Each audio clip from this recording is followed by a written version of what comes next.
Welcome to 30 Days of Awakening. This is day 30, practicing radical self-love. That's the topic. I want to share a little bit about where I've been. I haven't done a video for a while for this channel. Day 29 was over, I think, well over a month ago. I've had a lot of things happening with work. I've had a lot of life events. I've had a lot of resistance to finishing this video series. One reason was I just didn't know how to wrap it all up. Another reason, I am having such profound, every day is such a huge another level of awakening, and something I used to think one way about, I'm completely the other way about it, that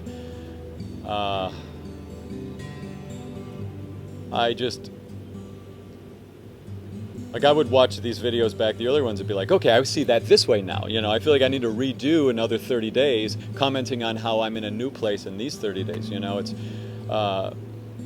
It feels sometimes like when we get into these streams in our lives where we just go, phew, and just things start falling away and changing and shifting, and friends and life, and everything's different and beautiful, new, and what? And as soon as you say, here's where I'm at, guess what I've discovered, by the time you release that video, you're already at another thing that's breaking you. It's so incredible. And I feel now very clear about this last video, what feels like, this is exactly where I'm at right now. And I think it's a perfect way to put this all together. The selfless awakening. Practicing radical self-love. What do I mean by that? Well, this gift of awareness, being present to my thoughts a lot of the time, being present to my emotions. I understood the gift of it in that, and in this first gift I understood of it, I thought that was enough. This awareness, just being able to become aware of my thoughts, even if they're horrible or I feel emotion, being able to get to a place, and I have had that discovery, and I still have that, of this, I can allow anything. I can accept anything. I can feel it. I know I'm not it. I go to the peace that is around it, that awareness of thought, and I can be there. And I thought, well, what else do I need to know? There's nothing that can hurt me. I can just be present. I can become the witness or the watcher. You can't tell me anything else spiritual. I know everything because that's all you need to know. That was my spiritual ego. And that was bullshit. There is a lot more. That awakening, that awareness is like, it's the first step to now really understanding what to do. The awareness is such a gift because it is the opportunity that you're able to practice radical self-love, because what you do is you take your thoughts and whatever you woke up in thinking, you're walking around the house, you're not aware, your feet are achy, you hear noise, there's construction outside, you slept on your neck funny. You're not the witness in that moment. Maybe you're not. Let's say. These moments happen to everyone. And in that moment, there can be thoughts going, identification with them. And then you wake up in it. Oh, what was I just thinking about? Oh, I'm annoyed with it being Monday. I've got to do all this stuff today. Okay. At that moment, this is where awareness, this is where radical self-love becomes possible. It's not just sitting there and watching that thought and letting it run its mouth off. It's not that. It's saying there, looking at that energy, you can choose in that moment. Do I have anything I want to think about with this Mondays thing? No, I really don't want to think about that. I don't want to think about how annoyed I am with Mondays. Okay. In that moment, here's the radical self-love. I've been practicing this idea of when I wake up, I go off on myself with man, I'm so proud of you. You're doing such a great job. What a good lesson you had today. I can't believe you actually mowed the lawn and you were able to get all of these other things done. You went to the store today. Good for you. You're such a good dad. You're a really incredible voice teacher. I love you. I love you, Tim. Way to go, buddy. Fuck yeah, Tim. Wow. I go off on myself as long as I'm present. And then I'll do that. I'll just keep going. And then if I'm like, whew, I've just been going off 20 minutes on how proud and loved I am, how good I feel about myself. Then the next step is, okay, there's something around here. There's always something to be seen that is, you're able to appreciate a person. There's always something beautiful about them. There's always something to love, because we are all one. We're the same energies. We're the same everything. Different stories that get to the same emotions. We all have we're going through the same thing. But we have the miracle to respond to it differently. And so much of this negative thinking, so much of this self-abuse comes from this idea that we're not able, this misperception, that we're not able to say, no, I want this. I'm going to tell myself loving things all the fucking time. All the time. All the time. And so I've been doing this now for, it's been coming up in me, this thing, watching this, but I've been really radically practicing it for the last few days. 4 or 5 days, I don't know. See, again, time is hard in these, when you're having these awakenings, you have such profound discoveries.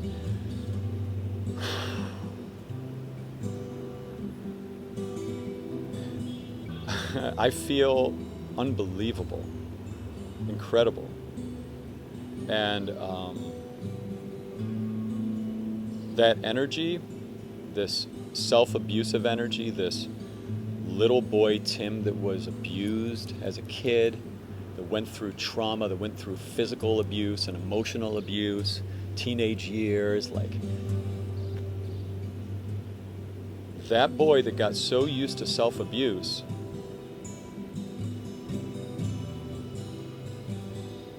decided that subconsciously, if nobody was abusing me, I have to abuse myself.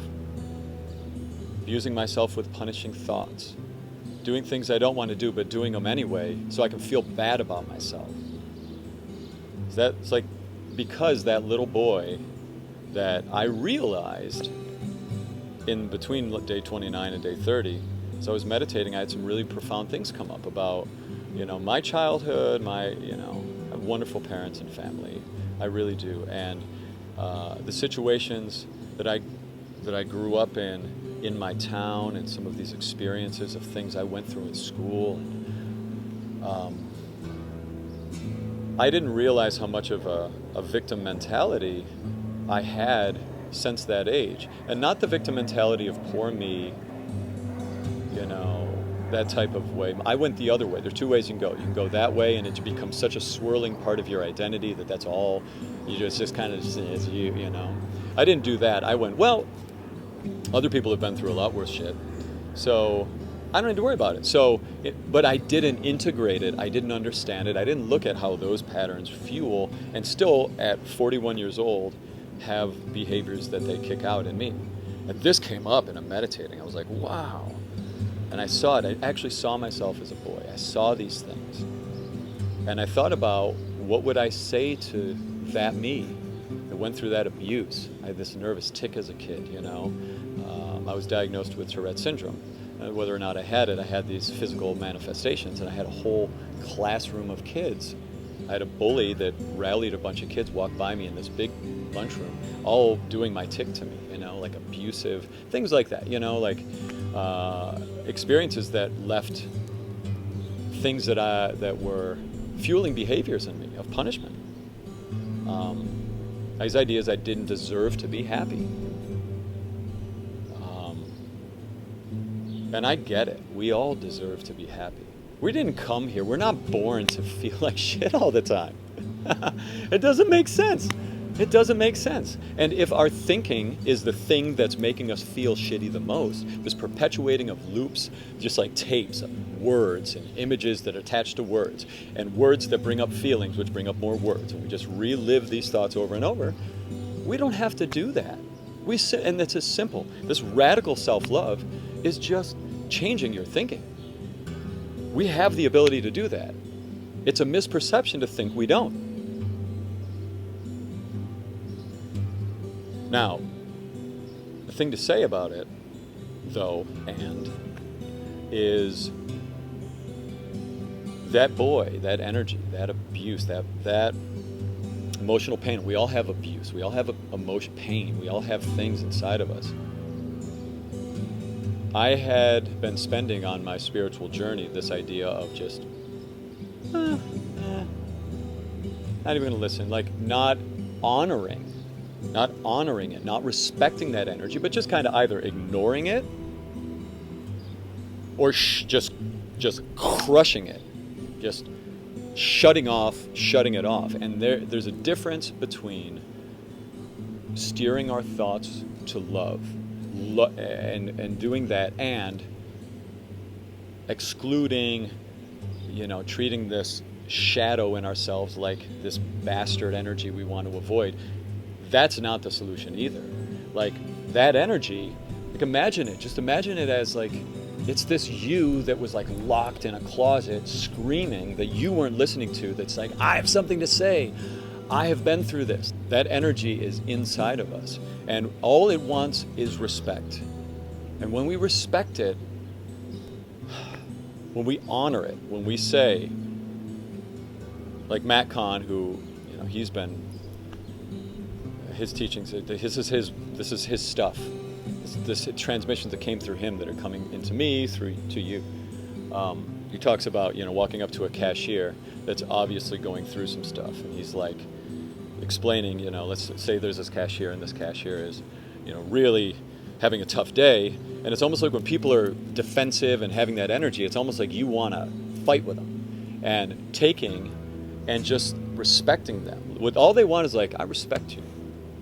It's like they want to know, and doing a good job, or like, thanks for, thanks, or anything to just honor them, honor that they're having that experience. Just like you're going to honor the cashier who's having a bad day, equivalent inside of your energy world, which is your shadow. It's the little version of you. It's the whatever age version of you, the abused version of you. It's this screaming voice that's trying to punish you, that we don't deserve happy. If you're not happy, it's because you don't believe you deserve to be happy, and you're perpetuating that thought. If I don't believe I'm happy, if I'm not happy, it's because I don't think I deserve it yet.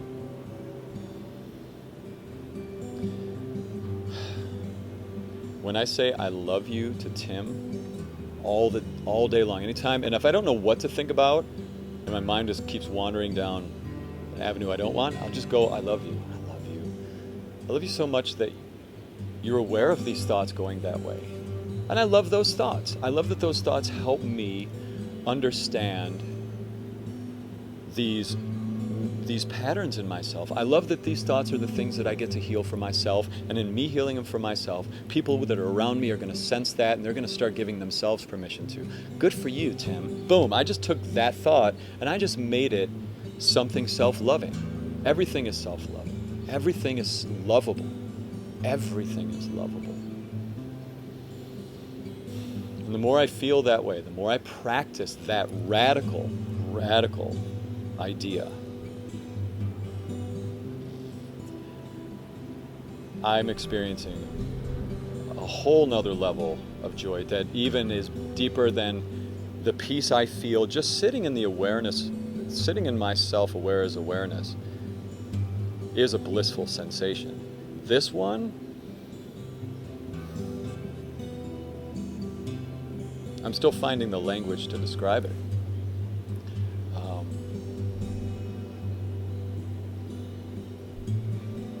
Just feel it with me.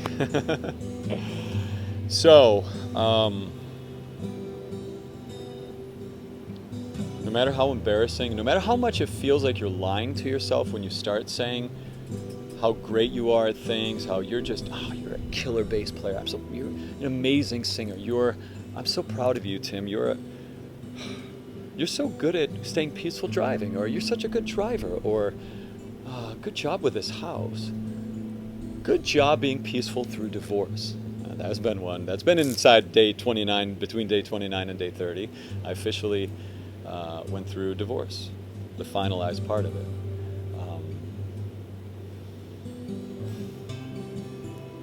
And I love that. I love that I had that opportunity to grow through and love my ex-wife through, and be loved for my daughter through, and love my reactions that came up in that. I'm proud of myself the way I handled that. I'm proud of myself now for doing this video. I'm proud of you for watching it. If you're watching it, this is resonant. If you got this far, then these words are hitting you. And be okay with, as you practice this, that the shadow will keep talking some. You know, the shadow is an energy, and if it does talk, it's okay. Respect it. If some days you can't get to self-love, then just put your arms around yourself. Rub your leg, rub your arm. Like, treat yourself like your own mother, your own father. Just do anything you can to nurture yourself like you're a little child. Nurture the little child energy in you that just wants love. You love yourself enough, you're going to be able to make those choices you know you need to make in your life. I'm proving that to myself. The more I love myself, the more I'm doing those things like, oh, I can't do that now. I'm not ready to be that good or make that choice. Like, I'm doing those things. And then I get proud of myself for doing them, then I'm ready to do more. I have no idea where this is going to end, what it's going to open up. But I'm doing the experiment, and that is radical. That's absolutely my radical practice of self-love. I love you. I love myself. This is the last of this series, and if I'm led to do more videos, if I feel intuitively like that sounds like fun, I will do more videos. Have a beautiful day.